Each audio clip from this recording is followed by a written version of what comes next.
आज আমরা পড়ব ক্লাস 10 নেট জৈব রসায়ন। মেয়েরা আশা করি তোমরা ভালো আছো, ঘরেই আছো এবং ঘরেই থাকো।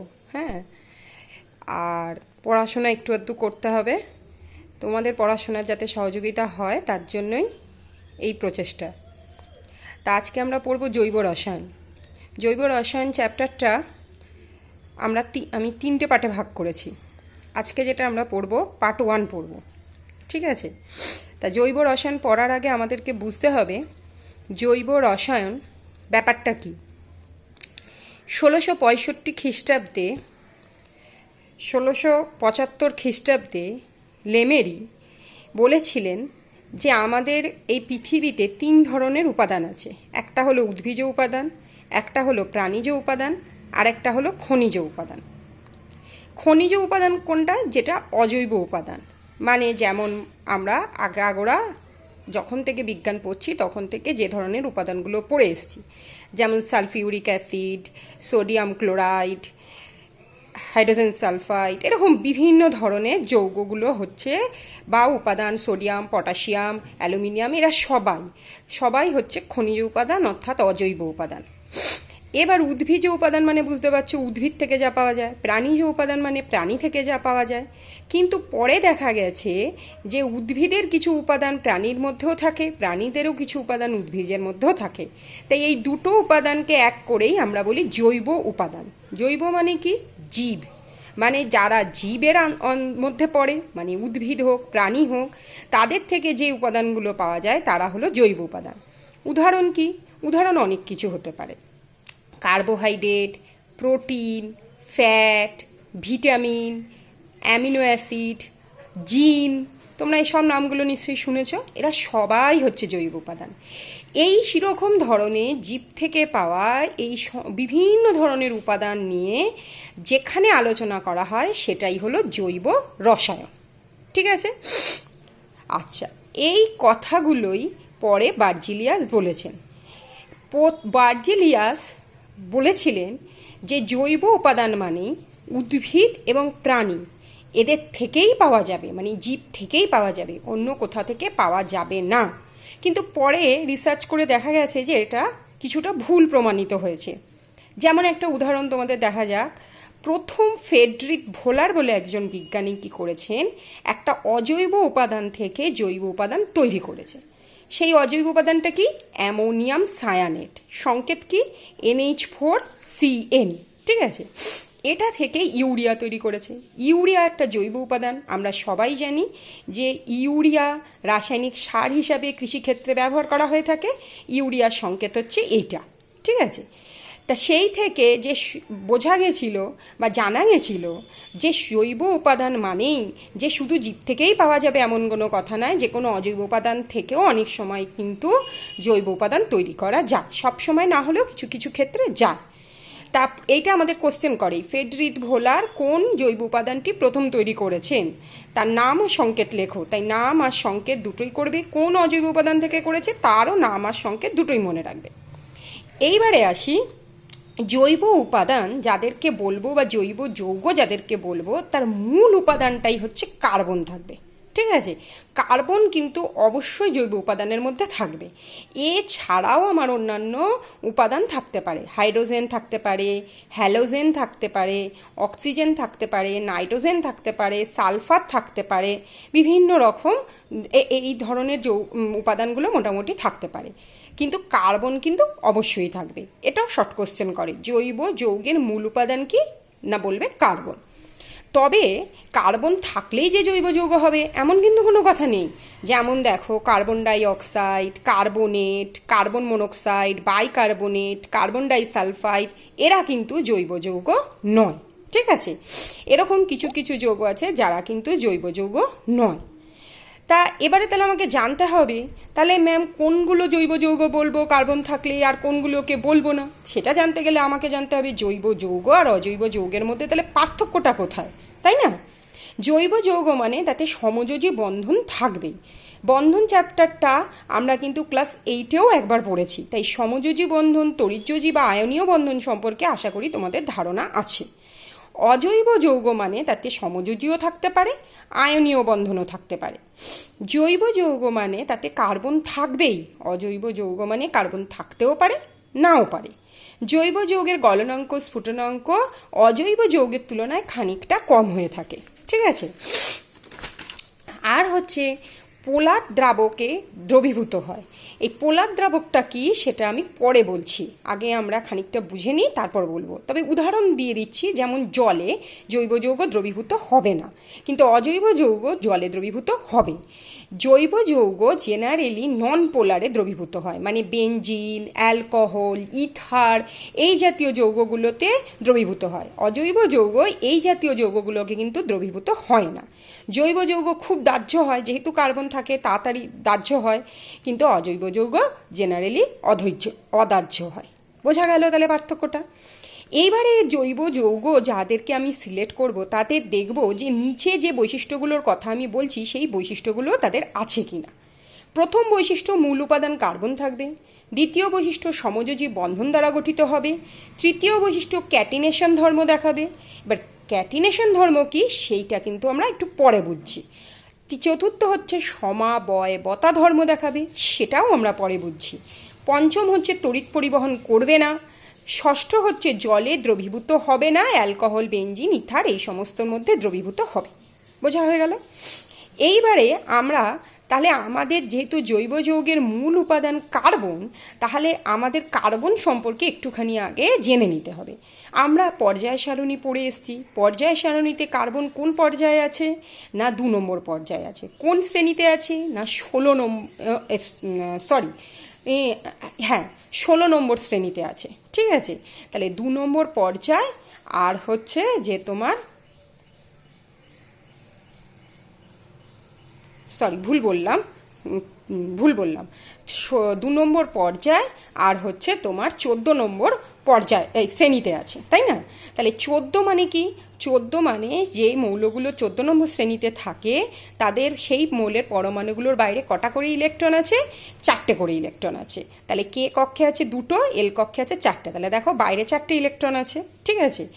এবার এই যে 4টে ইলেকট্রন প্রথমে যখন বলা হয়েছিল, সেই 4টে ইলেকট্রনকে বলা হয়েছিল একই সমতলে থাকবে।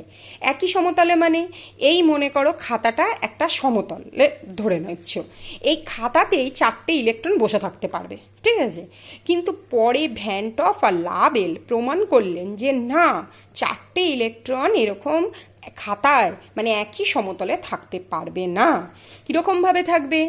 2টো ইলেকট্রন একই সমতলে থাকবে, একটা ইলেকট্রন ওপরের দিকে থাকবে এইটা, আরেকটা ইলেকট্রন নিচের দিকে থাকবে। নিচের সাইন এইভাবে দেয়, ওপরের সাইন এইভাবে দেয়।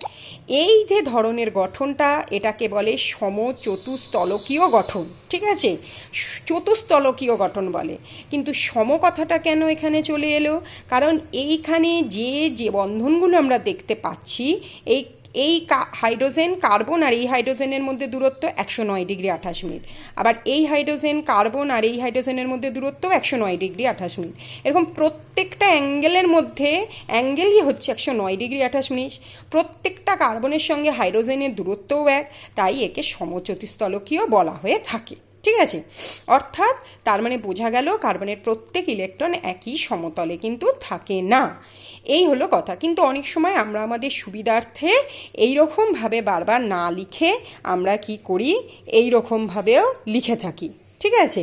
এইরকমভাবেও 4টে হাত দিয়ে বুঝিয়ে থাকি। আচ্ছা, এই 4টে ইলেকট্রনকে আমরা আমাদের কথার সুবিধার্থে, বোঝার সুবিধার্থে আমরা বলতে পারি কার্বনের 4টে হাত আছে। মনে রাখবে, আমরা যখনই কোনো জৈব যৌগ তৈরি করব তখন কার্বনের 4টি হাতকে আমি কিন্তু ভর্তি করব। কি দিয়ে ভর্তি করব?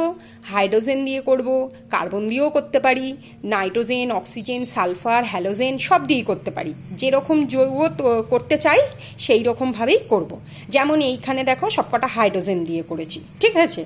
এই হলো আমার কার্বনের চতুর্যোজ্যতার ব্যাখ্যা। এরপরে আমরা নেক্সট এক্ষুনি দেখো জৈব যৌগের প্রধান বৈশিষ্ট্যগুলোর মধ্যে ক্যাটিনেশন ধর্ম একটা কথা উচ্চারণ করেছি। সেই ক্যাটিনেশন ধর্মটা কি এবার বোঝার চেষ্টা করব। ক্যাটিনেশন ধর্মটা হচ্ছে জৈব যৌগের ক্ষেত্রে একাধিক কার্বন পরমাণু পরস্পরের সঙ্গে লম্বা চেন বা শাখা প্রশাখা বিস্তারিত করে থাকতে পারে, ঠিক আছে, করে একটা শৃঙ্খল মানে চেন তৈরি করতে পারে। কার্বনের এই ধর্মটাকেই বলে ক্যাটিনেশন ধর্ম, যেটা জৈব যৌগের কিন্তু মূল ধর্ম। এই যে শৃঙ্খল, এরা আবার 3 ধরনের হয়, একটা দীর্ঘ শৃঙ্খল হয়, একটা শাখা শৃঙ্খল হয়, একটা বদ্ধ শৃঙ্খল হয়। দীর্ঘ শৃঙ্খল মানে লম্বা চেন হয়ে চলে যাচ্ছে। শাখা শৃঙ্খল মানে কি? তা শাখা শৃঙ্খল মানে হচ্ছে শাখা প্রশাখা বিস্তার করছে। দেখো এখানে 4টে কার্বন পরপর চেনে ছিল, এখানে সেই 4টে কার্বনের মধ্যে 3জন চেনে আছে, একজন শাখা বার করে নিচের দিকে আছে, নিচে ওপরে সব জায়গা থাকতে পারে। আর বাকি হাতগুলো আমি কিন্তু দেখো ফাঁকা রেখেছি। কেন ফাঁকা রেখেছি? কারণ ওখানে আমার যা ইচ্ছা পরমাণু আমি বসাতে পারি। যেমন দেখো এখানে কার্বন এই কার্বনের সঙ্গে একটা বন্ধন করে আছে, এই ধরনের বন্ধনকে বলে সমযোজী এক বন্ধন। ঠিক আছে, একটা বন্ধন করলে সমযোজী এক, এই কার্বনের সঙ্গে যদি এখানে 2টো বন্ধন করতো সমযোজী দ্বিবন্ধন, যদি 3টে করতো সমযোজী ত্রিবন্ধন। তাহলে এই কার্বনের সঙ্গে দেখো একটা বন্ধন করে আছে, তাহলে এই কার্বনটার আর কটা হাত বাকি আছে 4টের মধ্যে? 3টে, তাই 3টে হাত দিয়েছি। এই কার্বনের সঙ্গে একটা বন্ধন করে আছে, এই কার্বনের সঙ্গে আর একটা বন্ধন করে আছে, তাহলে মাঝের কার্বনের কটা হাত বাকি আছে? 2টো, তাহলে দেখো 2টো হাত দিয়েছি। বোঝা গেল? এই দীর্ঘ শৃঙ্খল আর শাখা শৃঙ্খলকে একসঙ্গে আমরা বলি মুক্ত শৃঙ্খল, মানে এরকম বদ্ধভাবে থাকে না, তাই একে বলি মুক্ত শৃঙ্খল। ঠিক আছে, এইবারে দেখো এই ধরনের কার্বন পরস্পর যুক্ত হতে পারে। আবার দেখো এখানে কার্বন অক্সিজেনের সঙ্গে যুক্ত হয়েছে, এখানে কার্বন অক্সিজেনের সঙ্গে যুক্ত হয়েছে, এখানেও অক্সিজেনের সঙ্গে যুক্ত হয়েছে। দুটোর মধ্যে পার্থক্য বোঝাচ্ছি। দেখো মনে রাখবে সবসময়, অক্সিজেনের বাইরে যেহেতু 6টা ইলেকট্রন, ওরা 8টা করতে কটা দরকার? 2টো ইলেকট্রন, তাই অক্সিজেন 2টোর বেশি হাত থাকবে না।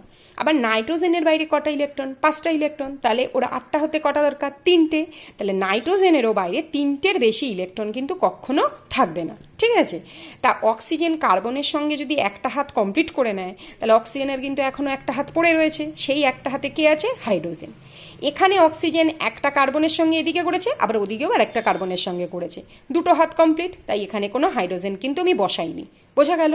নাইট্রোজেনের সঙ্গে কার্বন দেখো একসঙ্গে 3টে বন্ধন করেছে, একেই বলে সমযোজী ত্রিবন্ধন। বোঝা গেল?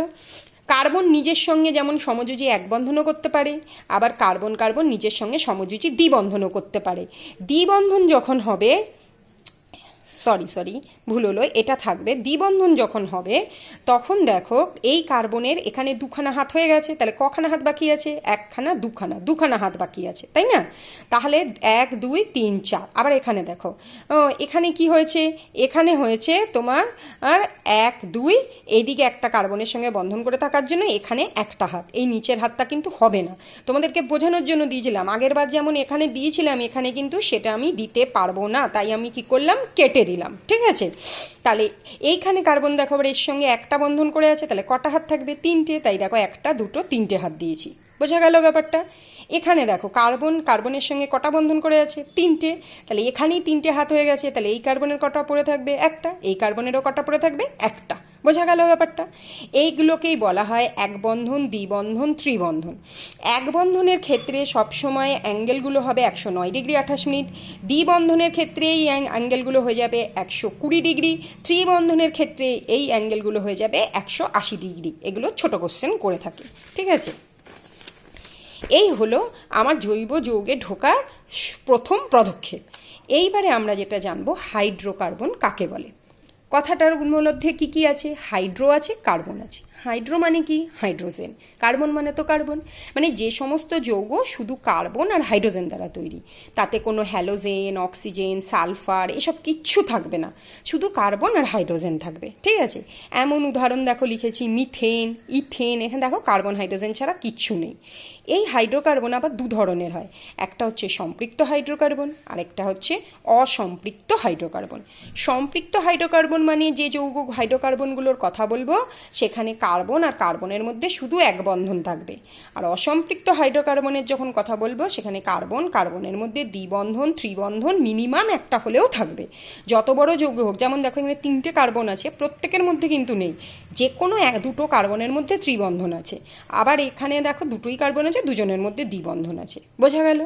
সম্পৃক্ত হাইড্রোকার্বন মানে ওখানে কার্বনের মধ্যে যা বন্ধন, যতগুলো কার্বন পরস্পরের সঙ্গে বন্ধন করবে সব কটা সমযোজী এক বন্ধন হবে।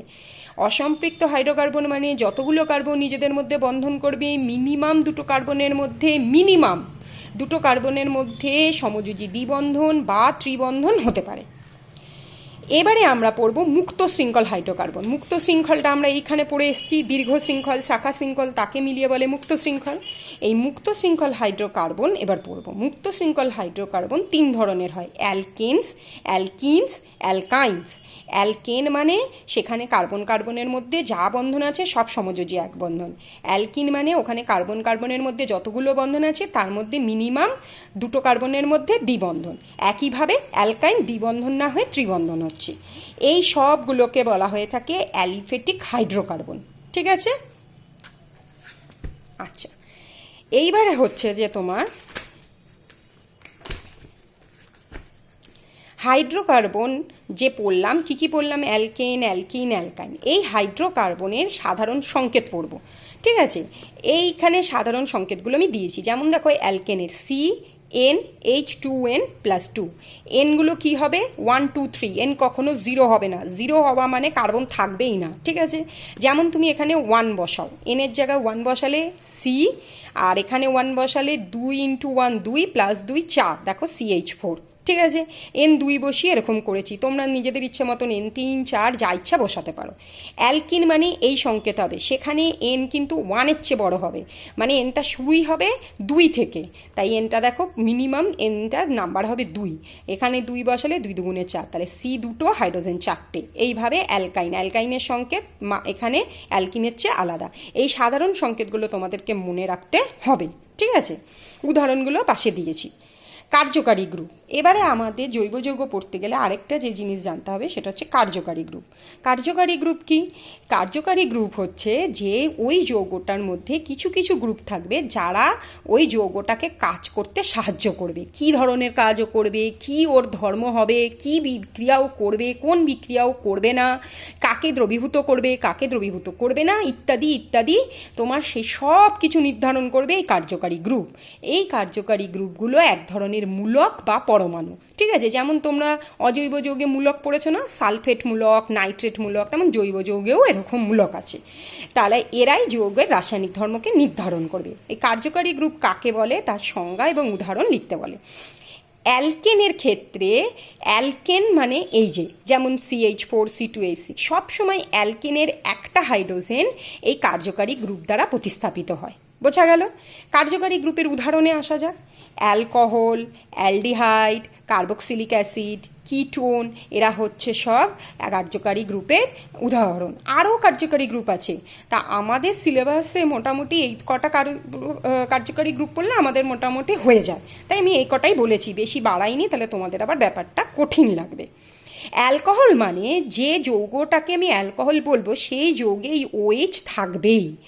অ্যালডিহাইড মানে তাতে CHO থাকবেই, দেখো উদাহরণ দিয়েছি।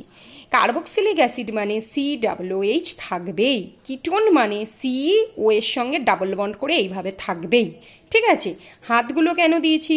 ও এর কটা হাত আছে বলেছি? দুটো। একটা হাত কার সঙ্গে আছে? হাইড্রোজেনের সঙ্গে, তাই একটা হাত কি করে আছে? খালি পড়ে আছে।